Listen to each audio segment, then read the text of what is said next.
Good morning बच्चों। तो हमारा ट्रांसपोर्ट इन प्लांट चल रहा था, जिसके अंदर हमने पैसिव ट्रांसपोर्ट तक पढ़ा दिया था। ठीक है, एक उसमें टॉपिक बच रहा है एक्टिव ट्रांसपोर्ट, वहीं से स्टार्ट करते हैं। ठीक है, एक्टिव ट्रांसपोर्ट।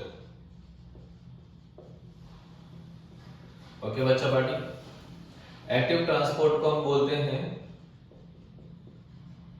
सक्रिय परिवहन। क्या बोलते हैं? सक्रिय परिवहन।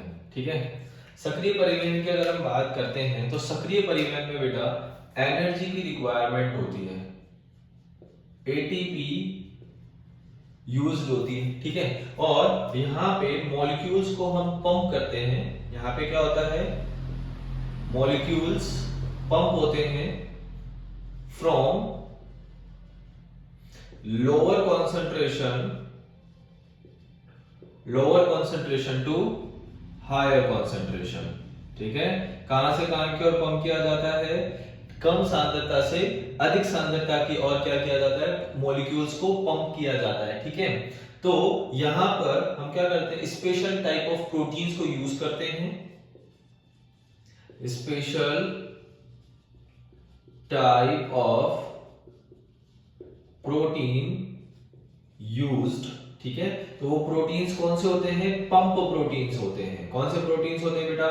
पंप प्रोटीन्स होते हैं। आपने नाम सुना होगा सोडियम पोटेशियम पंप्स। ठीक है, क्या होते हैं? सोडियम पोटेशियम पंप्स होते हैं, जिसके द्वारा मॉलिक्यूल जो होते हैं वो लोअर कॉन्सेंट्रेशन से हायर कॉन्सेंट्रेशन की ओर मूव करते हैं। It means against the concentration gradient. Move कहां से कहां की ओर करेंगे? लोअर कॉन्सेंट्रेशन से हायर कॉन्सेंट्रेशन के थ्रू, इसलिए उसको हम क्या बोलते हैं? Against the concentration gradient. ठीक है, और इसी को हम कहते हैं अपहील ट्रांसपोर्ट। क्या बोलेंगे? अपहील ट्रांसपोर्ट कहते हैं। क्या बोलते हैं? अपहील ट्रांसपोर्ट कहते हैं from lower concentration to higher concentration. ठीक है, यहां पर ट्रांसपोर्ट रेट जो होगी मैक्सिमम कब होगी बताओ? जैसे कि हमने फैसिलिटेड डिफ्यूजन में पढ़ा था कि ट्रांसपोर्ट रेट मैक्सिमम कब होती है? जब सारे के सारे जो पंप प्रोटीन्स है वो सैचुरेटेड हो जाएंगे, सारे के सारे पंप प्रोटीन संतृप्त हो जाएंगे। ठीक है, तब ट्रांसपोर्ट रेट क्या हो जाएगी? Maximum. When all pump proteins being to be used, सारे के सारे जब प्रोटीन पंप्स क्या हो जाएंगे? यूज आ जाएंगे, तब ट्रांसपोर्ट रेट क्या हो जाएगी? मैक्सिमम हो जाएगी। तब ट्रांसपोर्ट रेट क्या हो जाएगी बेटा? मैक्सिमम हो जाएगी। तो इसी को हम बोलते हैं क्या? Active transport. और इसके अंदर किसकी रिक्वायरमेंट होती है? एटीपी की रिक्वायरमेंट होती है। और ये जो ट्रांसपोर्ट होता है कैसा होता है? अपहील ट्रांसपोर्ट होता है। कैसा ट्रांसपोर्ट होता है? अपहील ट्रांसपोर्ट होता है। ठीक है, स्क्रीनशॉट लीजिए एक बार इसका।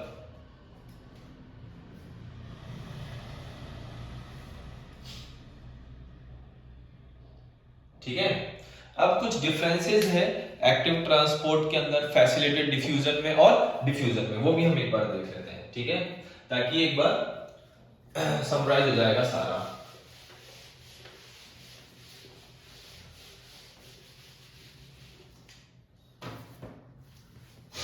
ओके, तो हमने यहां पे लिखा है डिफ्यूजन।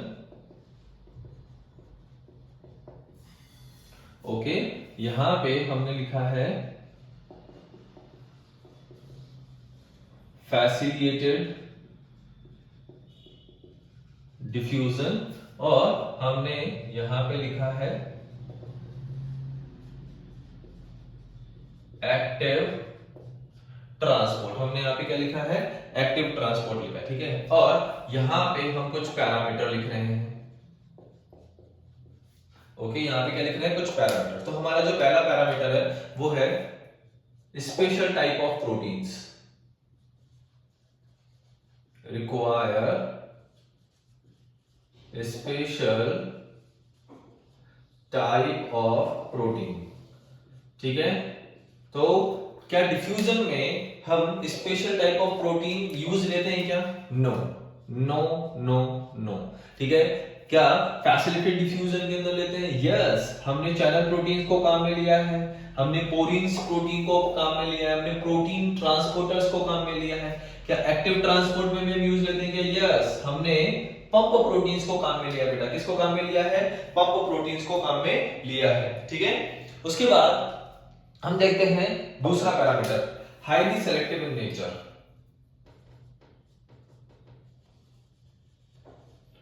हाईली सेलेक्टिव, ठीक है। तो डिफ्यूजन के अंदर नो, ओके, फैसिलिटेटेड डिफ्यूजन में यस, एंड एक्टिव ट्रांसपोर्ट के अंदर भी हम क्या लिखेंगे? यस। ओके, अब हम यहां पे लिखते हैं प्रोटीन सैचुरेटेड,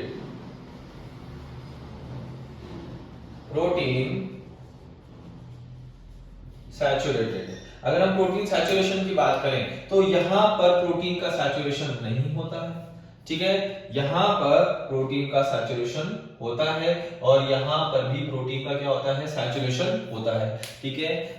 फोर्थ, अगर हम पैरामीटर की बात करें, अपहील ट्रांसपोर्ट की बात करते हैं। किसकी बात करेंगे? अपहील ट्रांसपोर्ट, ठीक है।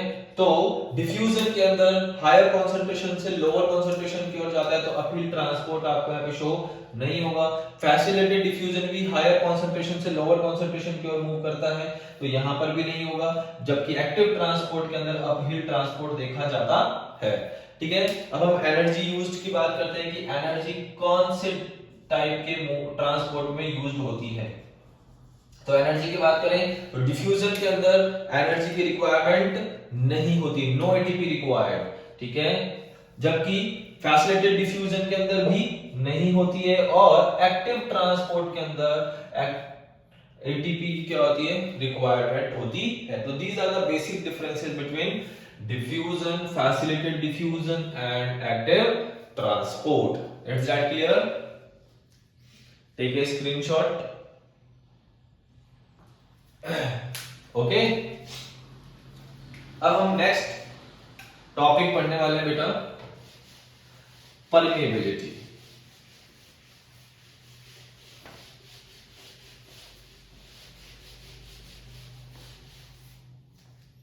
ओके, तो जो हमारा नेक्स्ट टॉपिक है वो कौन सा है?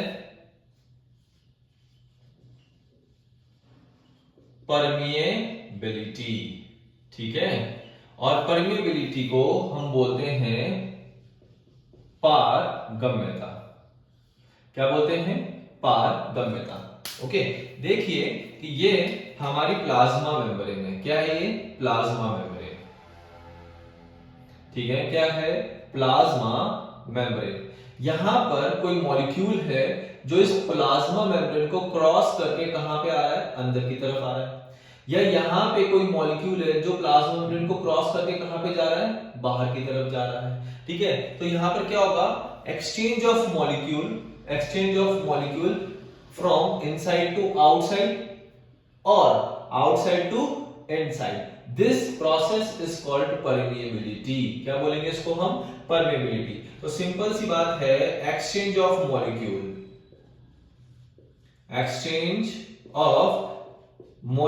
यानी अणुओं का, परमाणुओं का या आयनों का आदान प्रदान, ठीक है, इनसाइड और outside through the plasma membrane, ठीक है। उसी को हम क्या कहते हैं? परमिएबिलिटी कहते हैं। क्या कहेंगे? परमिएबिलिटी कहते हैं, ठीक है।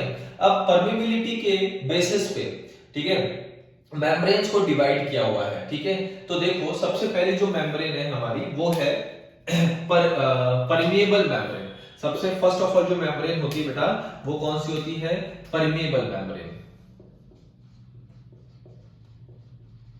परमिएबल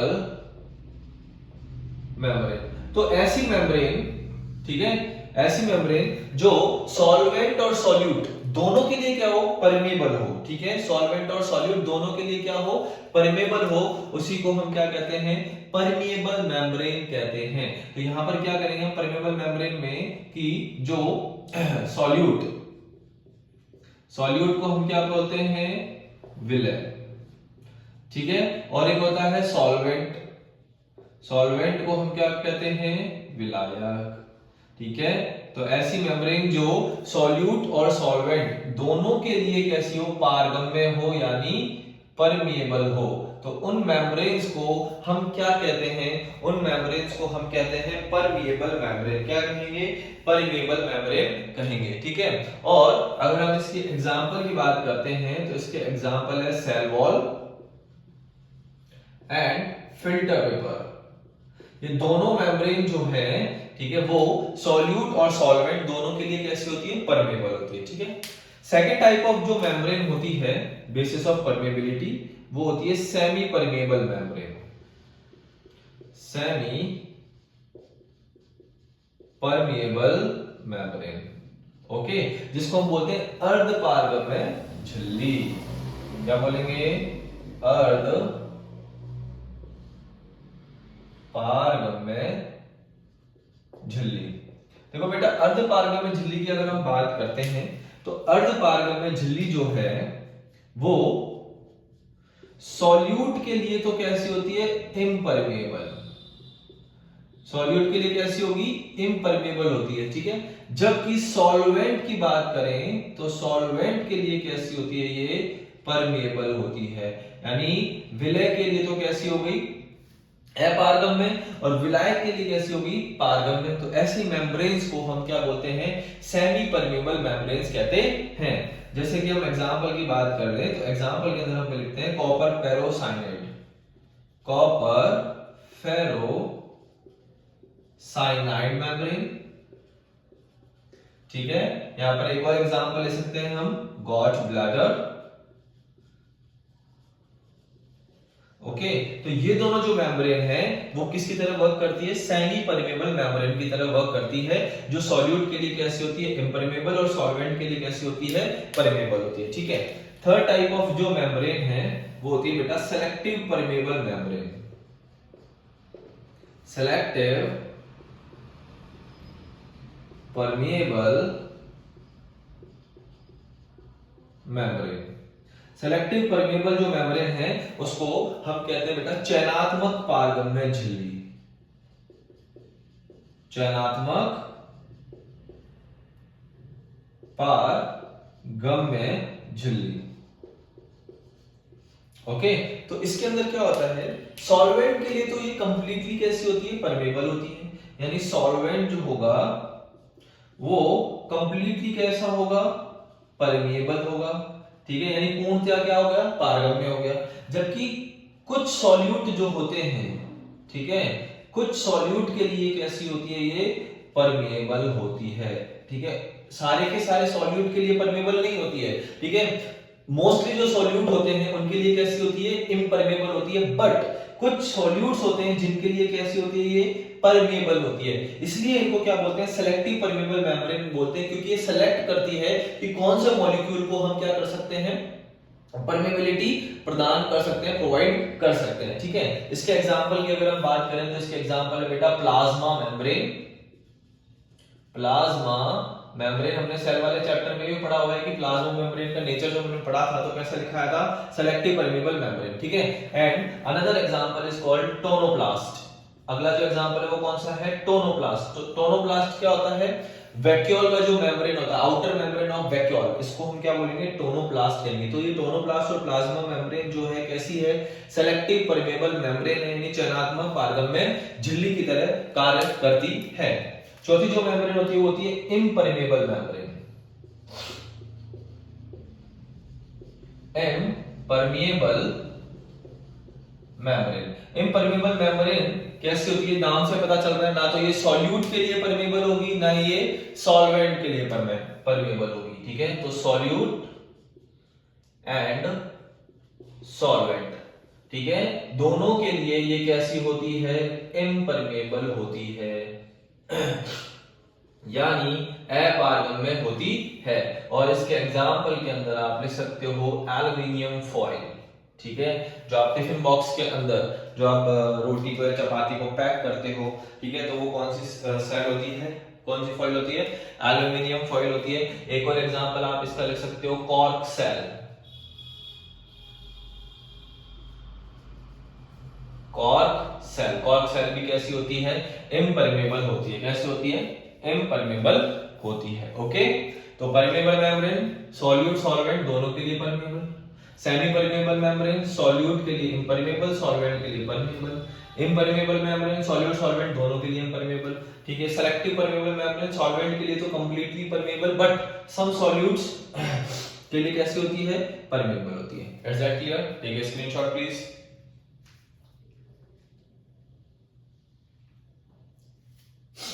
ओके,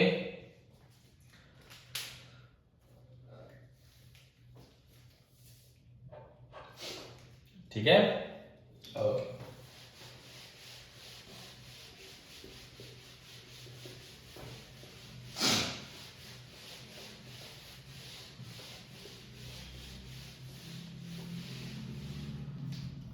अब हम बात करते हैं टाइप ऑफ सॉल्यूशंस की। किसकी बात कर रहे हैं, टाइप ऑफ सॉल्यूशन की बात कर रहे हैं।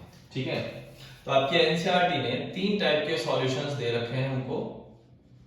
टाइप ऑफ सॉल्यूशन की बात करते हैं। ठीक है, तो टाइप ऑफ सॉल्यूशन में जो सबसे पहला जो सॉल्यूशन को दे रखा है वो है हाइपोटोनिक सॉल्यूशन। कौन सा सॉल्यूशन है, हाइपोटोनिक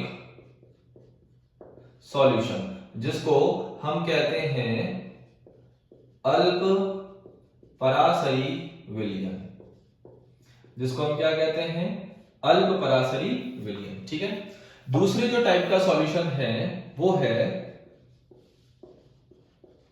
हाइपरटोनिक सॉल्यूशन, जिसको हम कहते हैं अति परासरी विलयन। ठीक है, और थर्ड टाइप का जो सॉल्यूशन है उसको हम बोलेंगे आइसोटोनिक सॉल्यूशन, जिसको हम बोलते हैं समपरासरी विलयन। ठीक है, तो 3 टाइप के सॉल्यूशन आपको दे रखे हैं। ओके, हाइपोटोनिक, हाइपोटोनिक और आइसोटोनिक। ठीक है, हमने देखो बेटा यहां पर हमने एक बीकर लिया और बीकर के अंदर हमने सॉल्यूशन फिल किया है। ठीक है, और इस सॉल्यूशन के अंदर हमने एक सेल को रख दिया। हमने क्या रख दिया, एक सेल को रख दिया। ठीक है, यहां पर भी हमने क्या किया है, एक बीकर लिया है। ठीक है, और यहां पर भी हमने इसके अंदर एक सॉल्यूशन फिल किया है और यहां पर हमने क्या रख दिया, एक सेल को रख दिया। ठीक है, और इधर साइड भी हमने क्या किया, बीकर लिया, सॉल्यूशन फिल किया और उस सॉल्यूशन के अंदर हमने किसको रख दिया, सेल को रख दिया। ठीक है, अब इजीली आपको समझ में आएगा। देखो हम यहाँ पे बात कर रहे हैं, देखो अगर आपको सॉल्यूशन का कंसंट्रेशन फाइंड आउट करना है, ठीक है, तो आप किसके बेसिस पे करोगे, सॉल्यूट के बेसिस पे करोगे। किसके बेसिस पे, सॉल्यूट के बेसिस पे। तो हम यहाँ पे सिंपली लिख सकते हैं कि सॉल्यूशन कंसंट्रेशन, ठीक है, is inversely proportional to concentration of solute. ठीक है, अगर सॉल्यूट का कंसंट्रेशन ज्यादा है, सॉल्यूट का कंसंट्रेशन ज्यादा है तो सॉल्यूशन का कंसंट्रेशन भी क्या होगा, ज्यादा होगा। ठीक है, सॉल्यूट का कंसंट्रेशन ज्यादा है तो सॉल्यूशन का कंसंट्रेशन भी क्या होगा, ज्यादा होगा। ठीक है, तो देखिए अगर सेल के अंदर भी क्या प्रेजेंट है भाई, सेल सैप प्रेजेंट है, सेल के अंदर भी क्या है, सेल सैप यानी कोशिका रस। ठीक है, तो ये हमारे पास में आउटर सॉल्यूशन है। क्या है ये, आउटर सॉल्यूशन। क्या है बेटा, आउटर सॉल्यूशन। ठीक है, और ये हमारे पास में क्या है, सेल सैप है। ठीक है, अगर हम बात करें ऑस्मोटिक सॉल्यूशन की, यानी परासरणी सांद्रता की अगर हम बात करते हैं, ऑस्मोटिक कॉन्सेंट्रेशन की अगर अपन बात करते हैं, तो यदि आउटर सॉल्यूशन का ऑस्मोटिक कॉन्सेंट्रेशन यानी परासरणी सांद्रता जो है सेल सैप से कम है, ठीक है, देखो अगर भारी विलयन की परासरण सांद्रता कोशिका रस की परासरण सांद्रता से कम है, ठीक है, तो जो ये आउटर सॉल्यूशन है ये क्या कहलाएगा, हाइपोटोनिक सॉल्यूशन। ठीक है, वापस से देखिए, ठीक है, वापस से देखिए कि अगर आउटर सॉल्यूशन जो है यानी ये जो बाहरी विलयन है इसकी परासरण सांद्रता, इसकी ऑस्मोटिक कॉन्सेंट्रेशन अगर सेल सैप से कम है, कोशिका रस की सांद्रता से कम है, ठीक है, तो ये जो आउटर सॉल्यूशन है ये क्या कहलाता है, हाइपोटोनिक सॉल्यूशन कहलाता है। इसका मतलब ये हो गया कि सेल सैप का कॉन्सेंट्रेशन तो क्या हो गया ज्यादा और आउटर सॉल्यूशन का ऑस्मोटिक कॉन्सेंट्रेशन क्या हो गया कम, ठीक है। तो यानी बाहर वाला जो सॉल्यूशन है इसमें सॉल्वेंट क्या हो गया अपने आप ज्यादा, सॉल्वेंट क्या हो गया ज्यादा हो गया क्योंकि सॉल्यूट कम है तो सॉल्वेंट क्या हो जाएगा बेटा ज्यादा हो जाएगा। और सेल सैप के अंदर सॉल्वेंट क्या हो गया कम हो गया, ठीक है। तो वाटर जो है कहां से कहां की ओर मूव करेगा, आउटसाइड टू इनसाइड मूव करेगा और इस प्रोसीजर को हम क्या कहते हैं, एंडो ऑस्मोसिस यानी अंतः परासरण। इसको हम क्या कहेंगे, एंडो ऑस्मोसिस कहेंगे यानी अंतः परासरण कहेंगे। वापस से देखिए, अगर बाहरी विलयन की सांद्रता, हिंदी में बोल रहा हूं, बाहरी विलयन की सांद्रता, ठीक है, यदि कोशिका रस की सांद्रता से कम होती है, ठीक है, तो बाहरी विलयन क्या कहलाता है, अल्प परासरी विलयन कहलाता है। क्या कहलाएगा, अल्प परासरी विलयन। या आप ऐसे भी कह सकते हैं कि यदि हम किसी कोशिका को, if we put a cell into hypertonic solution, ठीक है, यदि हम किसी कोशिका को अल्प परासरी विलयन में रखते हैं तो जल का गमन बाहर से अंदर की ओर होता है और इस प्रक्रिया को हम क्या कहते हैं, अंतः परासरण यानी एंडो ऑस्मोसिस कहते हैं। जैसे कि अगर हम एक एग्जांपल देखें, ठीक है, अगर हम रेजिन को यानी किशमिश को पानी के अंदर रखते हैं, पुट इनटू वाटर, ठीक है, तो किशमिश क्या हो जाएगी, फूल जाएगी। तो क्या हो जाएगी, किशमिश फूल जाएगी, ठीक है। अगर हम इसको पानी में रखेंगे किशमिश को फूल जाएगी, क्यों, क्योंकि किशमिश के अंदर का जो ऑस्मोटिक कॉन्सेंट्रेशन है और बाहर जो पानी का ऑस्मोटिक कॉन्सेंट्रेशन, तो बाहर पानी का ऑस्मोटिक कॉन्सेंट्रेशन क्या है भाई, कम, किशमिश का ऑस्मोटिक कॉन्सेंट्रेशन क्या है, ज्यादा, तो पानी कहां से कहां की ओर मूव करेगा, बाहर से अंदर की ओर मूव करेगा और किशमिश क्या हो जाएगी बेटा, फूल जाएगी। इट्स दैट क्लियर, यहां तक आई बात समझ में, ओके।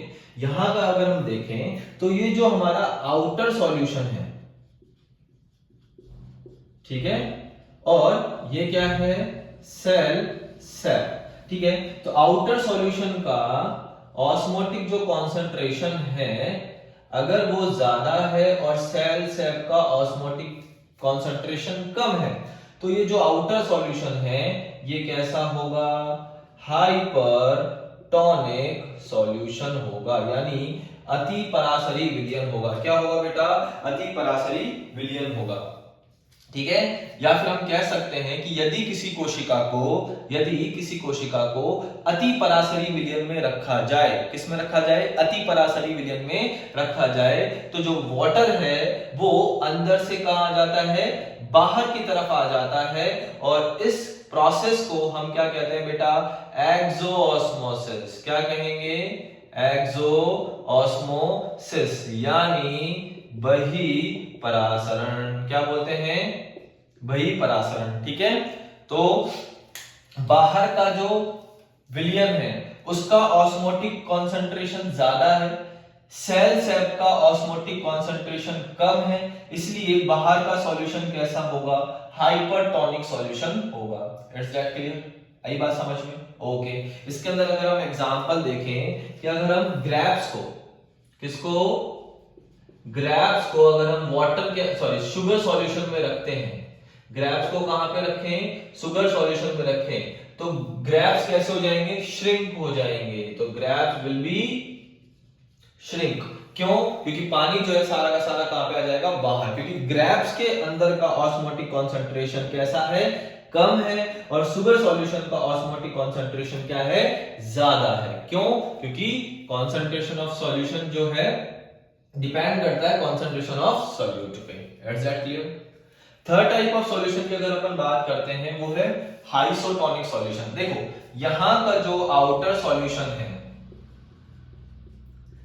ठीक है, और ये है हमारा सेल सैप, ओके, तो आउटर सॉल्यूशन की अगर हम बात करें, किसकी बात करते हैं, आउटर सॉल्यूशन की बात करें, अगर इसका ऑस्मोटिक कॉन्सेंट्रेशन सेल सैप के ऑस्मोटिक कॉन्सेंट्रेशन से इक्वल होता है, ठीक है, तो वाटर का मूवमेंट नहीं होगा, ना तो आउटसाइड टू इनसाइड होगा या फिर नहीं इनसाइड टू आउटसाइड होगा, ठीक है। तो this type of outer solution is called isotonic solution. तो ये कैसा होगा, आइसोटोनिक सॉल्यूशन होता है, यानी समपराशरी विलयन होता है। अगर हम किसी सेल को रिंकर्स सॉल्यूशन में रखते हैं, सेल को हम किस में रखे, रिंकर्स सॉल्यूशन के अंदर रखते हैं, तो सेल पे कोई भी इफेक्ट नहीं आएगा, ना तो वो स्वेल होगी ना ही वो श्रिंक होगी, ठीक है। तो इस सॉल्यूशन को हम क्या बोलेंगे, आइसोटोनिक सॉल्यूशन कहते हैं। क्लियर बात कि आउटर सॉल्यूशन जो है उसका कॉन्सेंट्रेशन अगर कम, सेल सेप का कॉन्सेंट्रेशन ज्यादा, तो आउटर सॉल्यूशन जो होगा वो कैसा होगा, हाइपोटोनिक, ठीक है। यदि आउटर सॉल्यूशन का ऑस्मोटिक कॉन्सेंट्रेशन ज्यादा, सेल सेप का ऑस्मोटिक कॉन्सेंट्रेशन कम, तो कैसा होगा, हाइपोटोनिक सॉल्यूशन। और अगर दोनों का ऑस्मोटिक कॉन्सेंट्रेशन इक्वल है, तो वो सॉल्यूशन कैसा होगा, आइसोटोनिक सॉल्यूशन होगा, ठीक है। आई बात समझ में, ओके। अगर आपको कोई चीज समझ में नहीं आए तो आप कमेंट बॉक्स के अंदर लिख सकते हैं बेटा, ओके। तो एंडोस्मोसिस क्या होगा, water movement from outside to inside during osmosis, this process is called endosmosis. Water movement from inside to outside during osmosis, this process is called exosmosis, okay।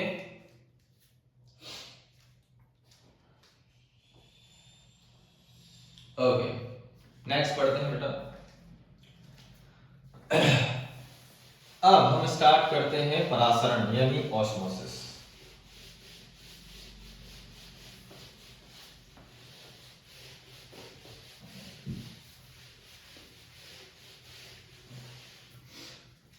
Start करने वाले हैं, ऑस्मोसिस स्टार्ट करते हैं ना, परासरण।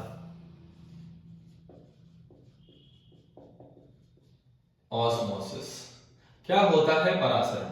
देखो परासरण से पहले हमने वही लाइन लिखी है यहाँ पे कि सॉल्यूशन ऑफ कंसंट्रेशन जो है डिपेंड करता है कंसंट्रेशन ऑफ सॉल्यूट पे डिपेंड करता है, ठीक है। तो देखो यहाँ पर क्या होगा, वाटर का मूवमेंट होगा, किसका मूवमेंट होगा, वाटर का मूवमेंट होगा, ठीक है। कहां से कहां की ओर वाटर का मूवमेंट होता है, lower solution concentration to higher solution concentration के थ्रू, ठीक है। Lower solution concentration to higher solution concentration when both solution separate from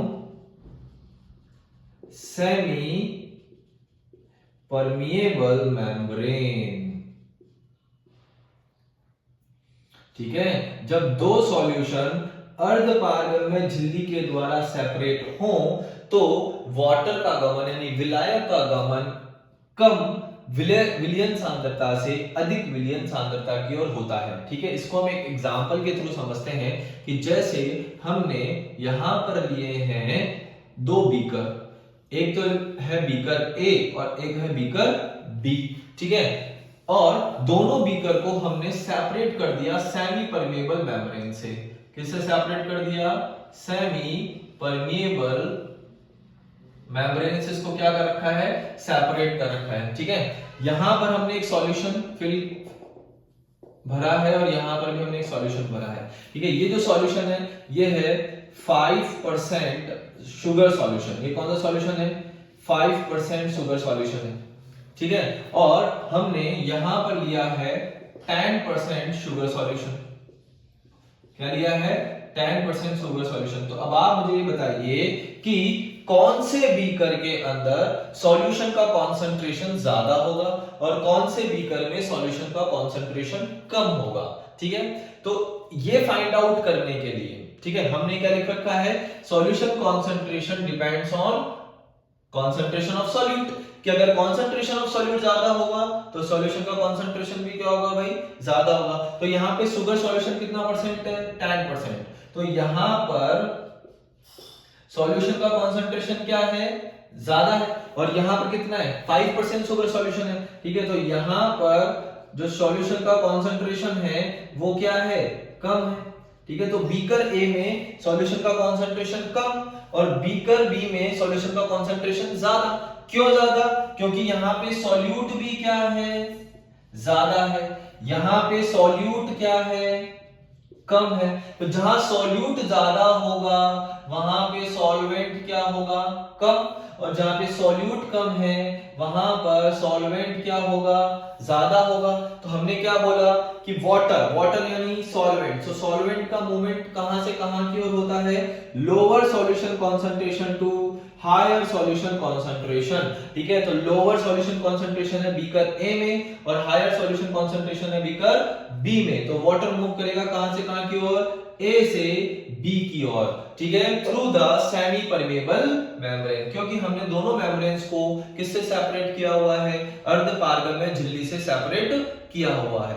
it's that clear, this process is called osmosis, ठीक है। एक और एग्जांपल के थ्रू इसको हम समझते हैं, ठीक है। इसका एक बार स्क्रीनशॉट लीजिए, फिर हम एक और एग्जांपल के थ्रू समझेंगे। हम यहाँ पे एक चीज और लिख सकते हैं कि वाटर का जो मूवमेंट होगा, ठीक है, वो लोअर सॉल्यूट कॉन्सेंट्रेशन से हाई सॉल्यूट कॉन्सेंट्रेशन की ओर भी हो सकता है, ठीक है। तो नीट जो है किसी भी तरीके से आपसे पूछ सकता है, या तो वो लोअर सॉल्यूशन कॉन्सेंट्रेशन भी बोल सकता है या फिर वो लोअर सॉल्यूट कॉन्सेंट्रेशन भी बोल सकता है। क्लियर, एक और एग्जांपल लेते हैं, वापस समझते हैं।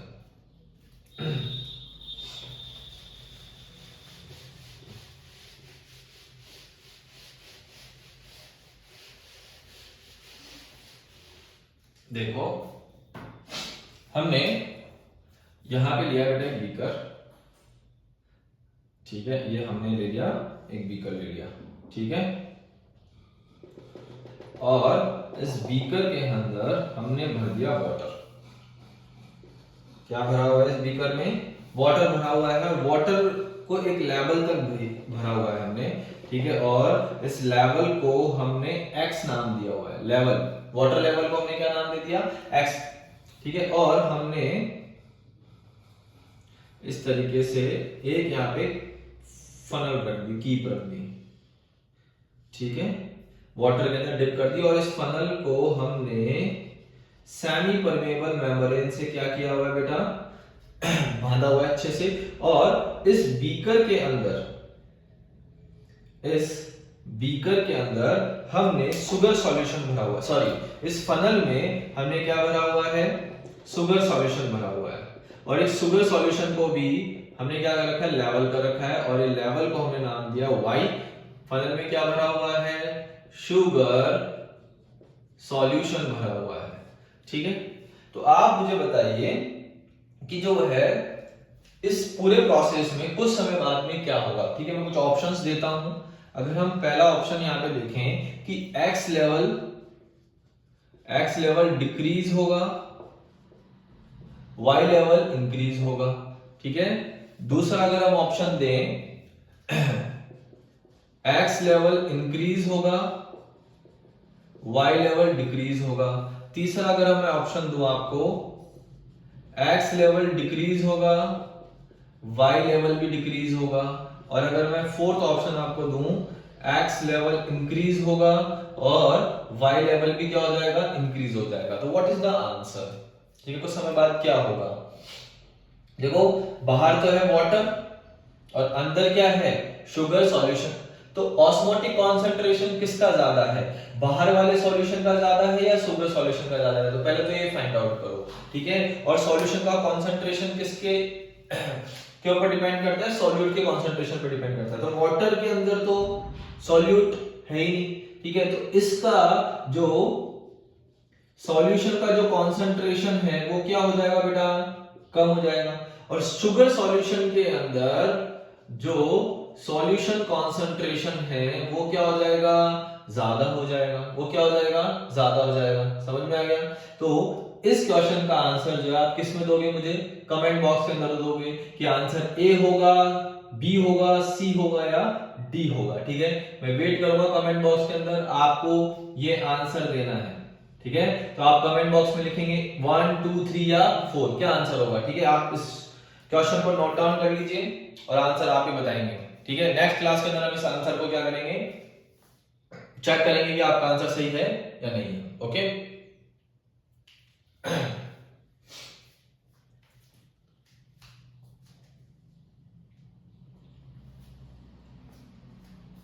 ठीक है, तो हम नेक्स्ट क्लास के अंदर आपसे मिलते हैं। नेक्स्ट क्लास के अंदर हम जो है ऑस्मोटिक प्रेशर, ठीक है, और वांट ऑफ फॉर्मूला वो भी हम देखेंगे।